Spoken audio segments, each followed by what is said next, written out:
This is the Honourable Member's inaugural speech, and I give the call to the Honourable Ayor Makur Chuot. Thank you, President. I would like to begin by acknowledging the traditional owners on the land on which we meet, the Wajak people of Noongar Nation, their elders and their elders past and present. I'm grateful and proud to call Australia my home, coming from another country to establish my life here in 2005. Having been born in Africa, I recognize the impacts on colonization on people's welfare.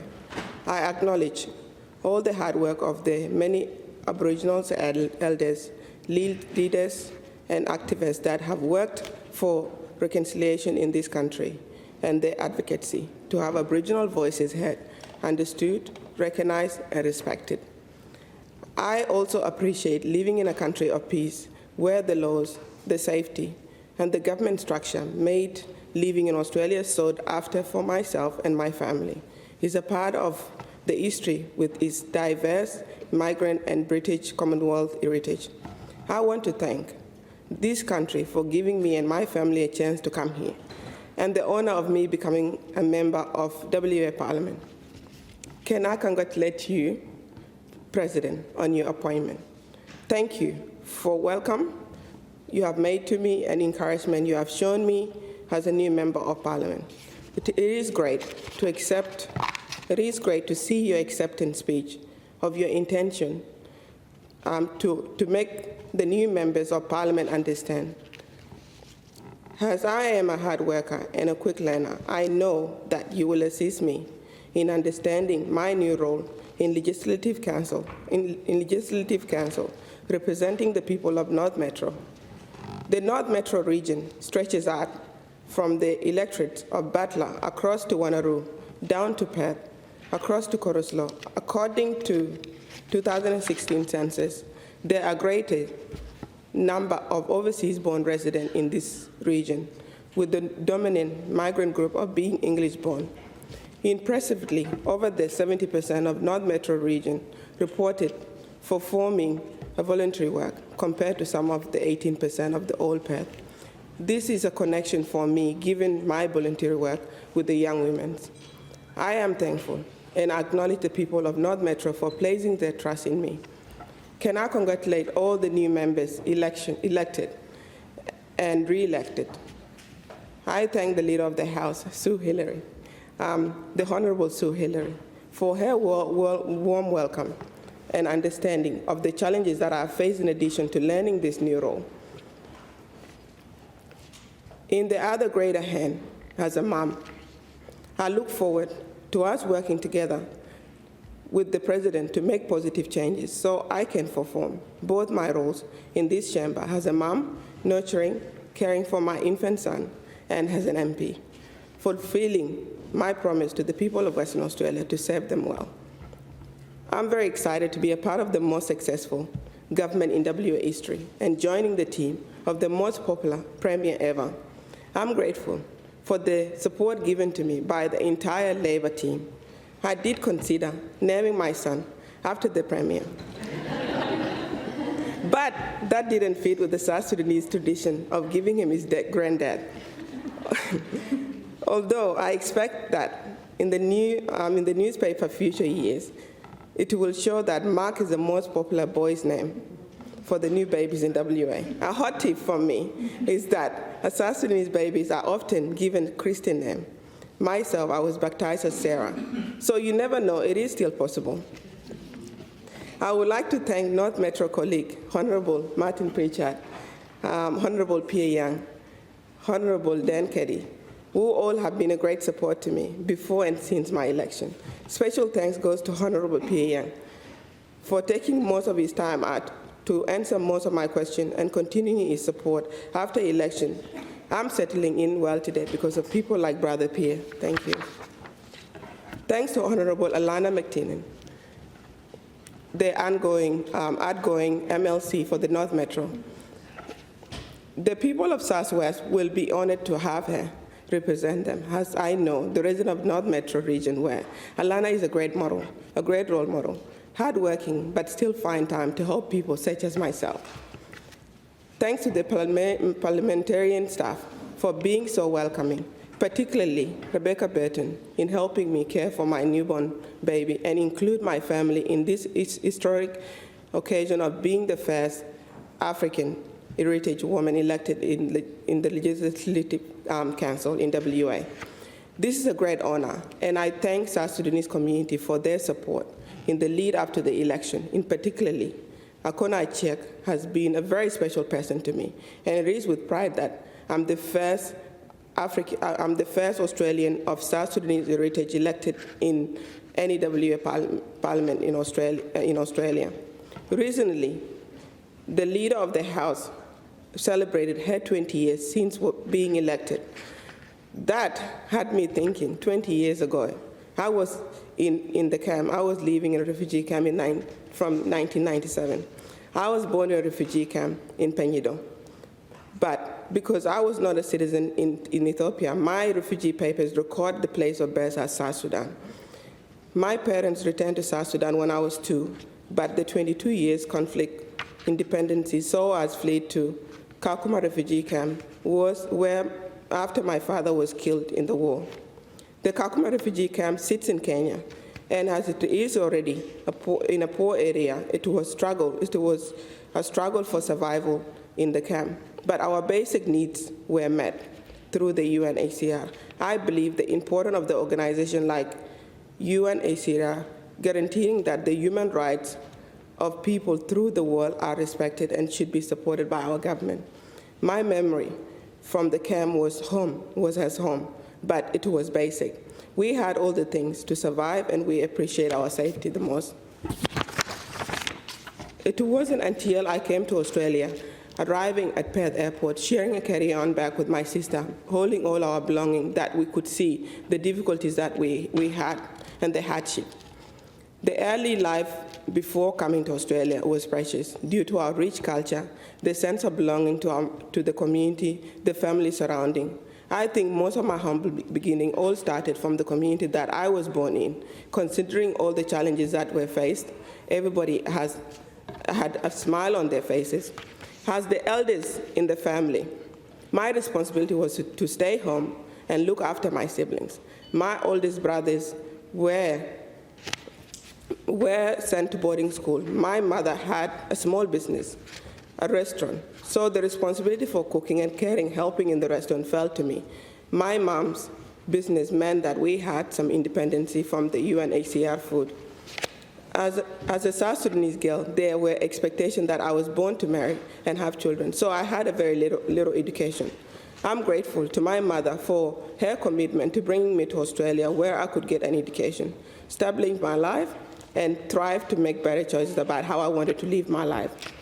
I understand access to education is powerful for a successful, fulfilling life, and I'm proud that WA Labour government is committed to quality public education. Living in the camp, the only way for us to come to Australia was to have a sponsor for our visa. Thankfully, our Uncle John Ayor Makur Chuot started the process and filled in the forms. Then through another contact in WA, Uncle Ellery who then supported us to final our visa, then connected us to another contact who gave us a no-interest loan to pay for our travel expenses. I would also like to thank Auntie Aki Nyayo, who worked for the Catholic migrant and also Center Care, who assisted my mom to understand and settle down in Perth in 2005. I want to take note and thank many people that helped me come to Australia and help us to settle down. Uncle John Ayor Makur Chuot, Ellery Magog, Brother Jeff, Pastor Rex, Pastor Paul, and Lindsay Ban. Special thanks to Edinburgh Center and to Christina Ward, Mama Chris, my Australian mom, who always looked out for us, for me and my family, always want the best for us and making sure that we had as much as possible opportunity to succeed in our new country.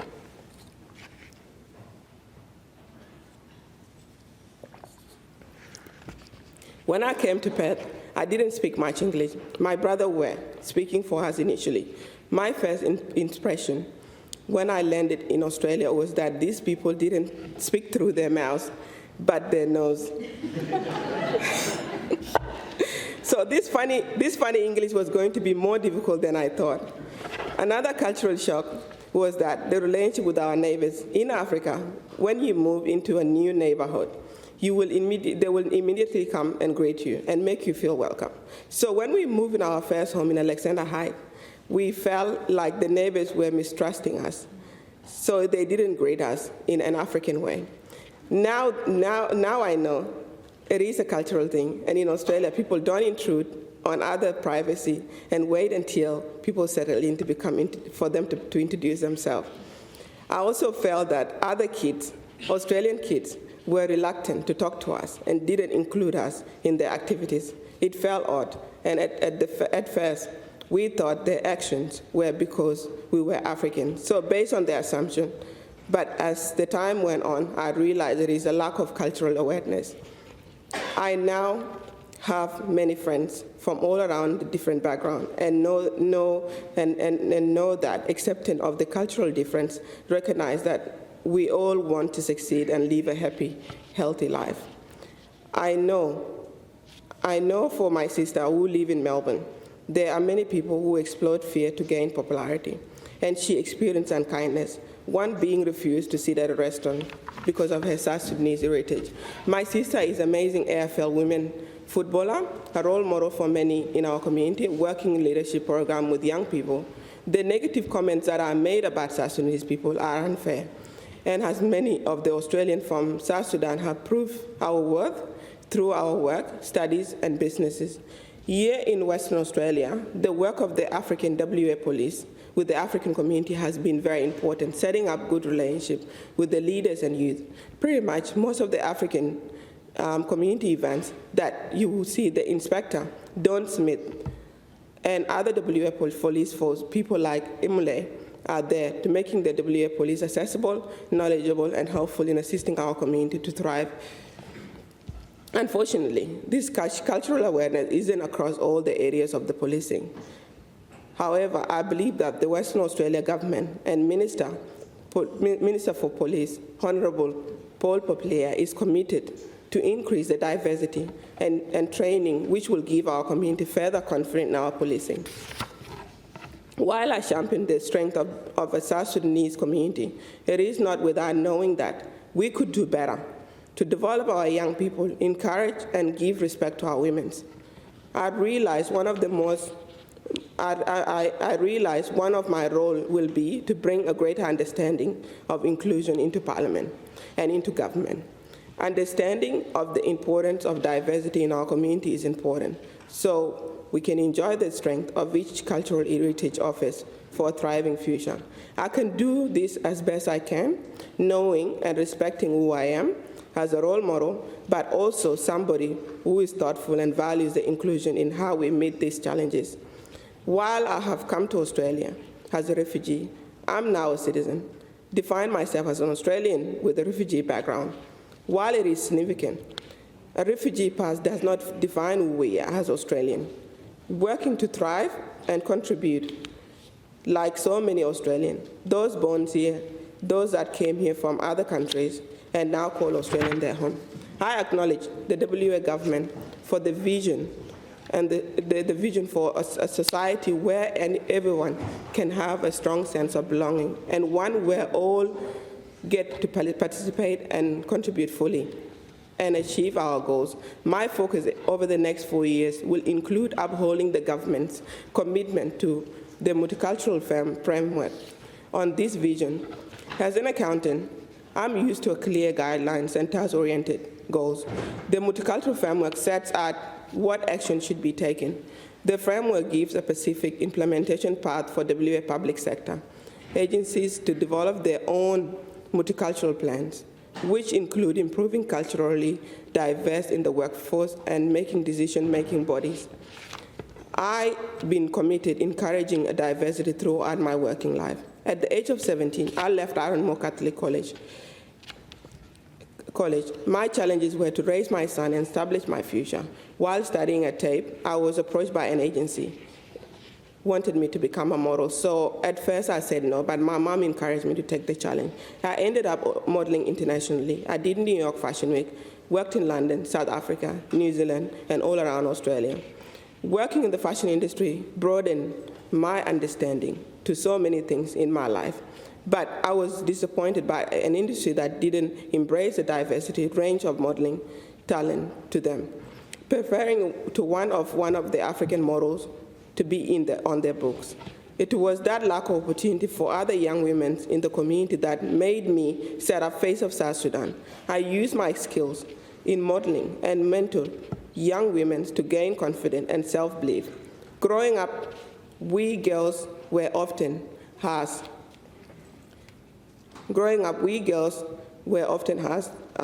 the society to not show eye contact. It was not culturally accepted to make eye contact when you talk to someone. Modeling gave me a sense of confidence. In addition to Face of South Sudan, I wanted to create more prospects for young women to get paid for modeling jobs. I established an agency using my profile to actively sponsor them. Coming as a migrant to Australia, there are many issues with getting skills, experience, and establishing a career. In a refugee camp, you don't get this opportunity to equip you for the Australian workforce. And this has been my great challenge for me and many that comes here as refugees. I want to use my success in my career to make sure that the government focuses on the job that include assisting refugees and migrants to gain important experience and contact that will result in meaningful employment. It is a priority for me. I am not asking that we create this from nothing. There are many successful programs running in Victoria, New South Wales, to enable immigrants and those disadvantaged in the workforce to participate in traineeship and work experience program. For example, the Opening Door program with the Australian taxation, who offers the 12-month paid and supported employment program for refugee and humanitarian job seekers in Melbourne and Sydney. This is through the JSUD Social Services, who partner also with the National Australian Bank and on the award-winning African Inclusion Program. They have other exciting hands-on paid learning experiences with their local water authority, and I feel this would be a great, exciting opportunity for us to pursue with our own public practice. I had the first-on experience at heart to get experience. In 2013, around 2013, I commenced studying my degree to become an accountant, and I did my diploma in business management before.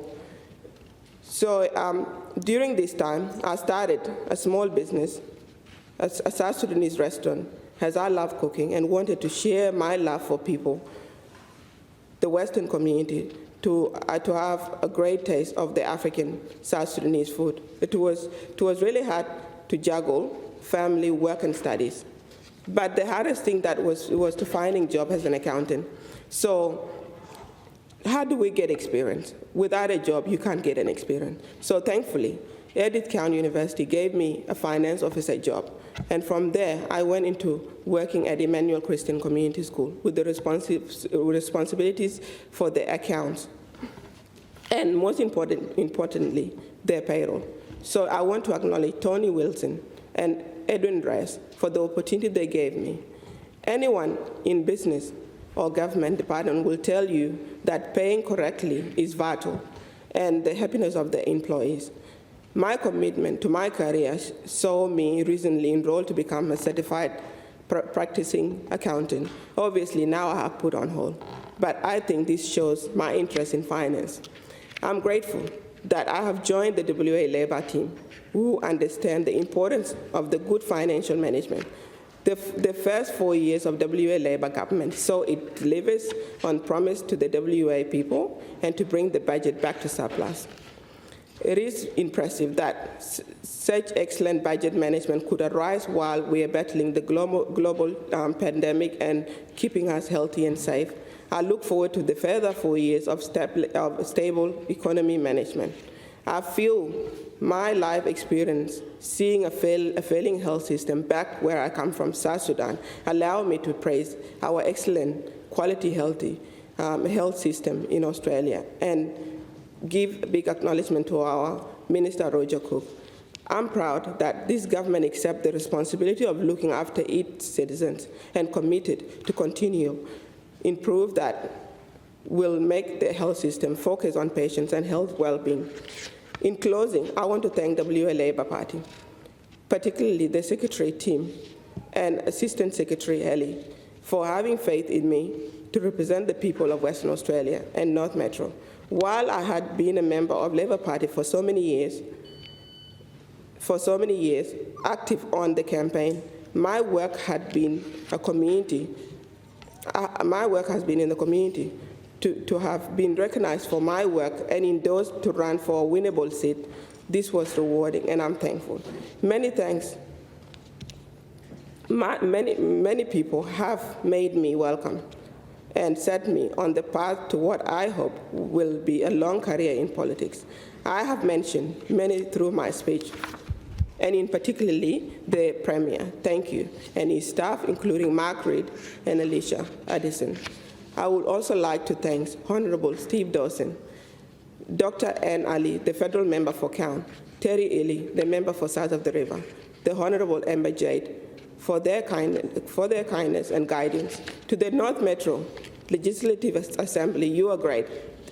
Thanks especially to Margaret Quick, the member for Lansdale, to the member for Wanneroo, Sabine Winton, the member for Kingsley, Jessica, the member for Ellery, the member for Joondalup, the member for Scarborough, the member for Churchland. Thank you. It was great campaigning and winning with you all. Thank you. To my staff, Alan, Nyad, Belinda, and Linda, thank you. Thank you for all you do, and I look forward to the bright future. Special thanks to Jane McFarlane, former federal member for Sterling, and to my Mirrabooka mates, Meredith Ahmed, Sue, Donara, and Iba. Thank you. I would also like to give a special thanks to my dearest friend, Mrs. Janine Freeman. Her trust in me got me here today, and I cannot find words to describe my gratitude. And I wish Janine many more blessings and career beyond politics. I look forward to her guidance and wisdom.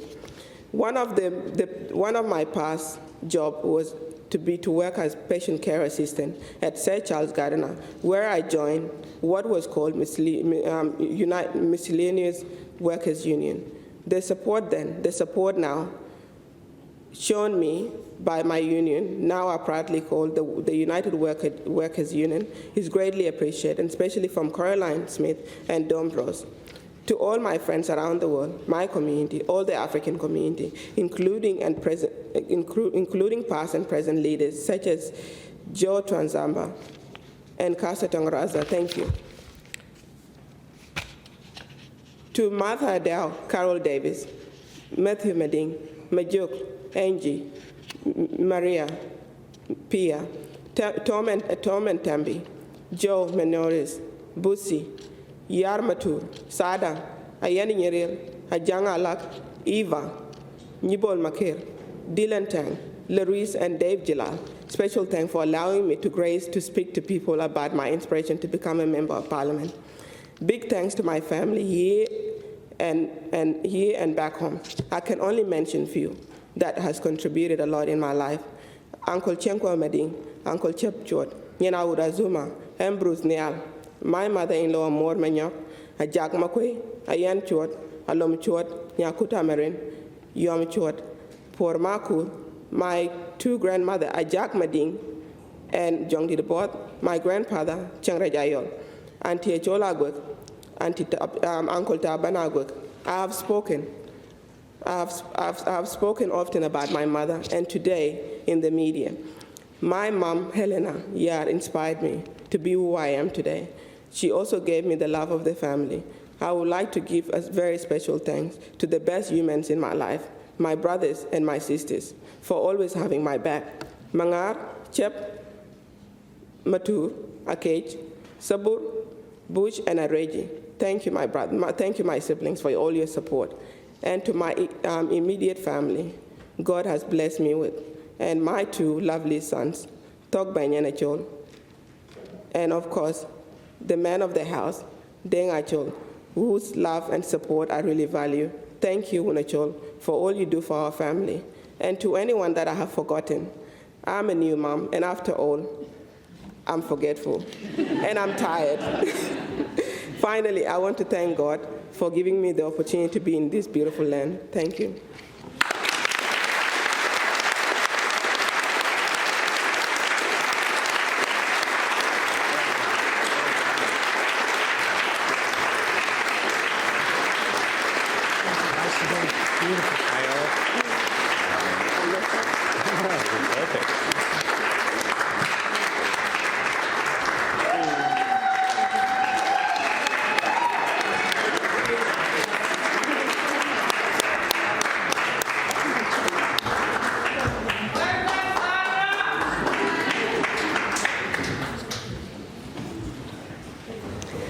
Thank you and congratulations, Honourable Member, and I wish you all the very best for your time in this place.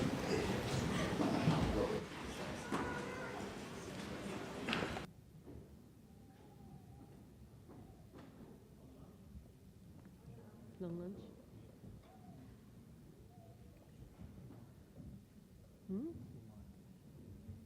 Oh no, it's off. Okay, I turned it off when it was playing.